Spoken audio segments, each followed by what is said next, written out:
Kutná Hora, the City of Silver. This is the newest release from Czech Games Edition. It was an Essen release that I picked up at Essen.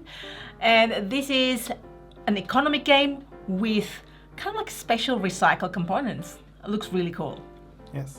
And hello, I'm Stella and this is Tarrant from Meeple University. We are going to give you an overview of Kutná Hora first before we give you our review. Yes. What is the theme, Tarrant? So this is set in the silver mining city of Kutná Hora in Bohemia in the 14th century, I think it is. Early on, very much it was the city of silver. It was kind of the centre of the silver industry across what is now the Czech Republic. Yes, well, Czechia.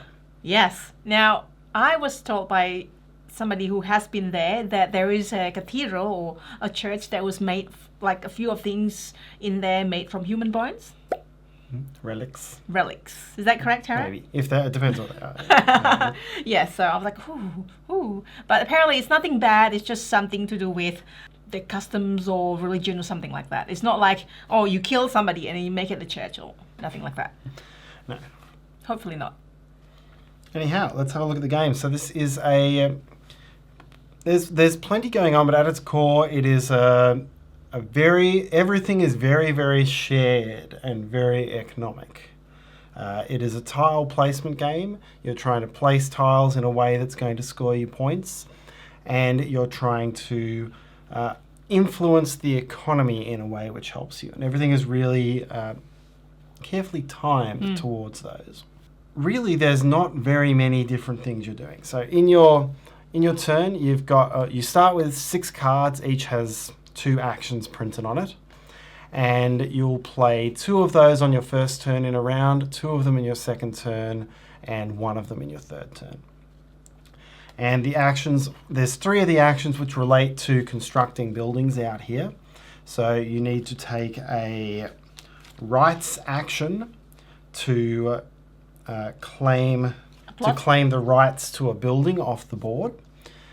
So you would essentially think of it as the blueprint to a building. You would take that. You need to play a plot action, which is this one here, to claim a plot out on the board. And you then need to play a building action to build that building on that plot. You get your plot back, you get all the benefits that are shown on there, you flip it over, and you construct your little house. So that's half the actions already gone. You can go mining. So when you're mining, you go digging down here for silver. You take 1 or more tiles, depending on how the game is going. You pay to construct it, and then you may increase your ore production, and things may happen to the economy. You also put one of your miners onto there, and you're playing an area influence game on each of the rows. So up here you're playing an adjacency game. You're trying to get points by lining up these dots with matching coloured dots. Down here you're playing an area control game. And as you're constructing all of these buildings, you're increasing your production in certain resources. And then you use the income action to gain money for those resources. The whole game is based on a money economy. So you'll see over here, these are the game's 6 resources, but there are no tokens for any of those resources. You always, when you gain a resource, you gain the money that resource is worth. And when you spend a resource, for example here, you've got to pay wood to build buildings, you pay the cost of wood in money. So everything is money transactional in the game, which is quite different. We're so used to games that have different resources. I kind of always like when it takes something different like that. And then every time something happens, it's going to change these economies. So when you build a brewery, for example, this was a brewery that I constructed here, it allows me to produce 2 more beer, but beer becomes more plentiful. So you would increase this slot across here, and you would see that the price of beer would go down because now there's more beer available. Supply and demand. Yeah. Meanwhile, when you go mining, mining's what brought people to the town, or sometimes breweries bring people to the town, you can increase the population. And when you do that, you flip the next card in this card track, and many of the prices will now go up. Some of them stayed the same, but you'll see there that wood went up in price because now there's more demand. And the same thing kind of happens down in the mine and with the silver. If someone builds a silver building, the demand for silver... I'll do that. It's easier from where I am. Yep. So the supply of silver is going to go... The supply is going to go up, meaning the cost is going to go down, but ore becomes more expensive. But then as we dig more and we find more ore and flip through these cards, the ore is going to get more cheaper and the silver is going to get more expensive. Like this actually goes like that, and then once you go through everything, it has a card, and then you flip it. You flip everything, and then there's the next number. So everything works on this economy. Another interesting feature of the game is that you don't have free reign over these buildings. You belong to 3 guilds. Each guild is going to represent one of your bonus rows, and depending on which way you go in these guilds, that's what bonus you're going to get. You need to kind of play to the economy. You have no control over a certain type of goods. So in some cases, you're just rolling with the economy on certain things. And you need to watch what other players have and kind of work with or against them in that way.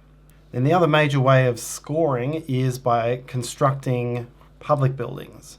So these public buildings, when they go on the board, they bring out a whole lot of dots. All right, these ones don't match, but if I find one that matches, they bring out a whole lot of dots to match your adjacent buildings, but you don't own the buildings. You don't put your house out. You get the rewards, but then you don't put your house out. But what happens is one of these patrician markers comes out, and if someone pays to move that onto one of these slots, now that patrician's scoring objective comes into play at the end of each of the last 3 rounds. So you can see everything is so tightly enmeshed with what all the other players are doing. You're unlocking objectives that everyone's going to score. You're impacting an economy that's going to impact everybody.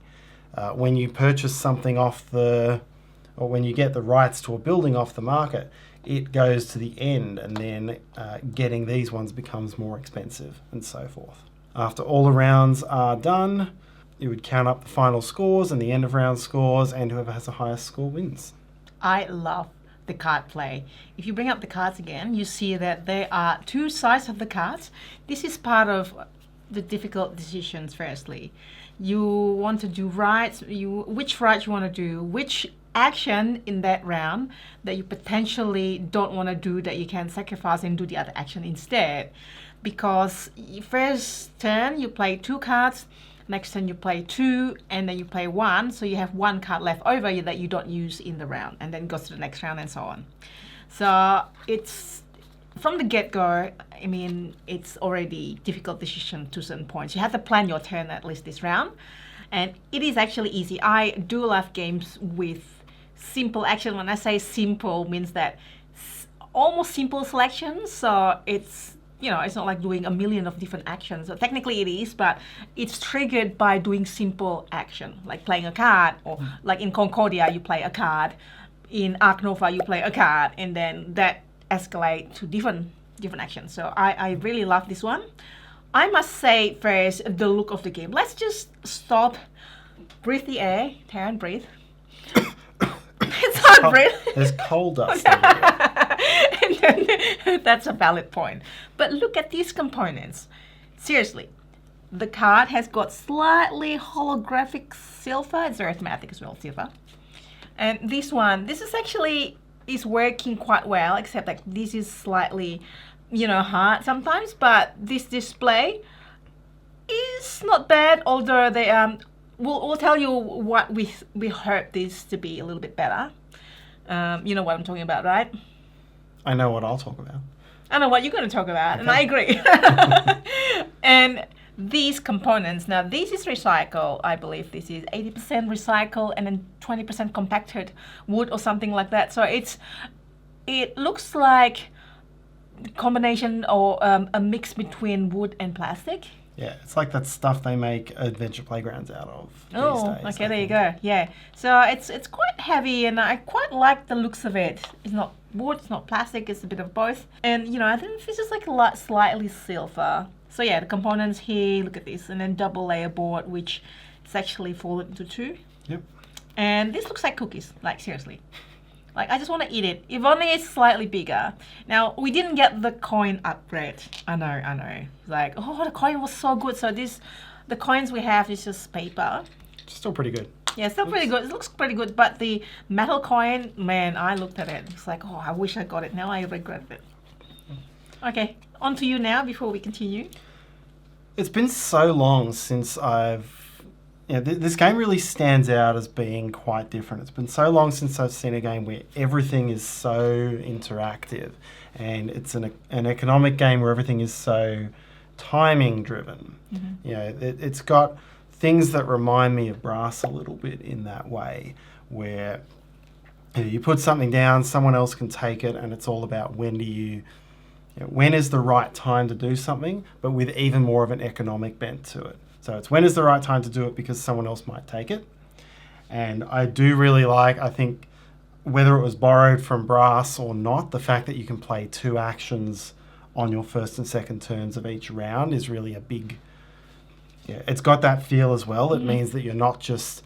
If you need to combo 2 actions together to make it perfect, then you can line up to do that. You're not always putting something out and then just going to watch it disappear when the next 3 players have their turns.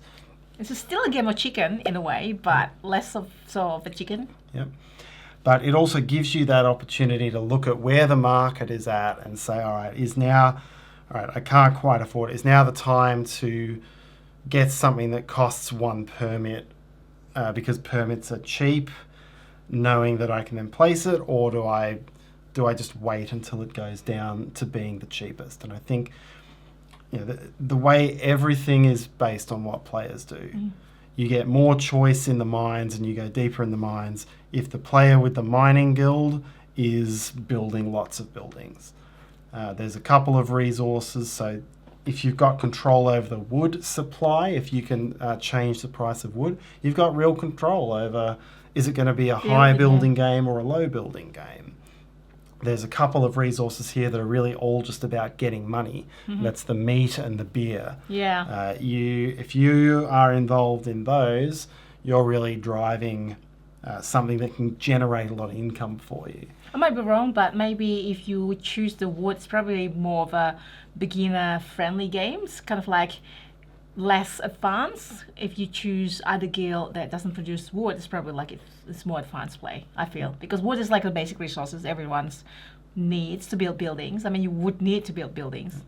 I certainly felt like I had a lot of control over the game when I had the wood guild.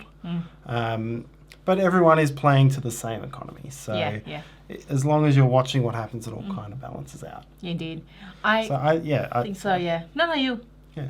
So I think that that everything is driven by what players do. Everything is so very tight. You're looking for those little benefits. You're looking for spaces out here.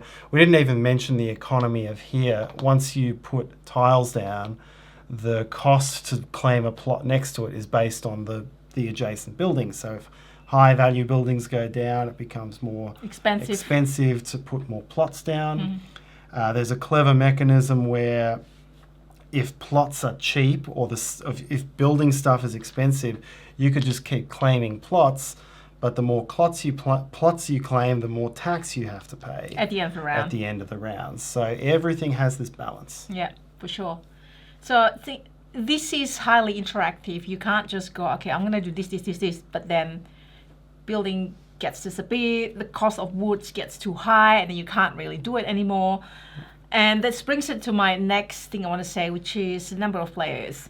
So, and this is what you mentioned as well, the number of players. In 2 players, you have to use the event card. So this brings, it could speed up the game, it could bring some random games. Tarrant's going to show you. Yeah, you are required to... The economy doesn't grow fast enough. So you have cards which make the tax grow, which do some random things. Once per round at the start of each round, if it's 2 players. Now 3 to 4 players, that's optional. Yes. And with 2 players, you mentioned about economic.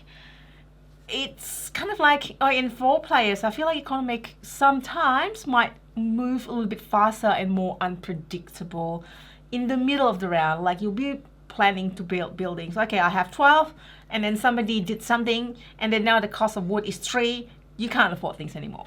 So you have to interact and then respond to that. And sometimes it might be too quick, I'm not too sure, but that's the game. It's a different feel slightly when you play 2, 3, 4 players. Yeah, and if there was one thing that left me, if there is one thing that left me a little dissatisfied at times, it was that. It was the fact that the economy could kind of change a bit randomly based on what had happened with other players, and you didn't always know if it was going to happen or not. It's probably slightly easier to predict if it's just the 2 players, I guess. Yeah, part of it has me thinking back to Brass and the control you have over turn. Everyone who listens to me knows that I love games where you have complete control over turn order, and your turn order is driven by actions. And it makes me wonder, could you put a Brass mechanism where the turn order changes every single turn based on what you've done into this? It's not my place to redesign the games, but you do sometimes end up on the receiving end of whatever the other player has done. Yeah, that's true. And speaking about this was that I hinted to it earlier. So this is like, don't get me wrong, I love this. This is great. This works. Easy to assemble as well. But I wish sometimes it could be a clear one so you know what's coming, at least. So it's kind of like guessing. Maybe there's a theory of you can see what's coming. So if it's 4 and then the next is 3, and then I don't know whether it's 2 or whatever, right? I mean, 4, 3, 2 is always one blow, not always 5, 3, 1, 5, 4, 2. So, this is in replacement of like Excel spreadsheet or like a track. Yeah, this was, you could, if this were a game from 20 years ago, you would have an 18xx style of grid, and it would have to be a it would be a fairly substantial grid that would cover everything. And that way you would be able to see exactly what was coming. And as ugly as it would be, and as difficult as it would be to manage, I do kind of wish I could see that. I wish I could be at my action and say, all right, if population increases 3 this turn, that's going to put me in... That will be the thing that triggers to put me in stride. 2 is fine, 3 is not. And then I can count around and think, all right, you're probably going to increase population by 2. I'm going to hold back. Major on that. This one, it hid that information, and I wish I had that information. Yeah, that's the only thing, because only from there was only one time it went wrong. But it's information I would have liked. But it's like it went so deep that Tarrant will remember the rest of his life. That's it. I mean, all I had to do was do income earlier. But no, I remember that. And then, someone else's happened as well. No, I can't afford this. And we don't know, what's the next price is, or is it the same? Could be the same as well, right? After you've seen, the next price is the same. Now, there's one mechanism we haven't mentioned yet. And it was actually a real surprise to me as we were playing through the first time, which was the cathedral mechanism. So you've got one... action point which lets you do the cathedral. It's the St. Barbara action, and you have to have a pelican token. You have to have a pelican token to take the action. So it takes some effort to get to it, and these have to be done in a certain order. So you just flip the next one over and resolve its effect. And what was really interesting is that the effects, particularly in the middle part of this cathedral, are incredibly strong and very situational and quite tactical, and it ends up being, for something where it's my turn and then 3 turns could pass, where you could be building up towards one of these and be kind of relying on it, and then it just goes away from you. It was very surprising to me how strong they were. Although the first few rounds you'd be like, oh no, I don't need to do that. But then hang on, this is actually good as it gets from the weak to the strong one, and it's just really good. And these are things like getting a double income. If wood is really expensive, that can mean that you can build buildings that no one else can even dream of for a little while. But you have to. It does cost you some reputation, yes. You didn't care. And there's ones here, you can activate one of these immediately without having to do all of the rigmarole that that comes behind it. So you just pick the one which benefits you. You can get it in there earlier. So, you know, there's good power in those actions. And I think, once again, it comes down to that. You can do 2 actions on your turn. There's also Joker. We haven't mentioned that, have We haven't we? mentioned the Joker. Yeah. So Joker lets you do a wild action. It costs you a reputation. Unless if you are this high. Yes, so the reputation, it's kind of interesting. You can ignore it or you can not. As you go up, there's a whole lot of points. As you go down, there's a loss of points.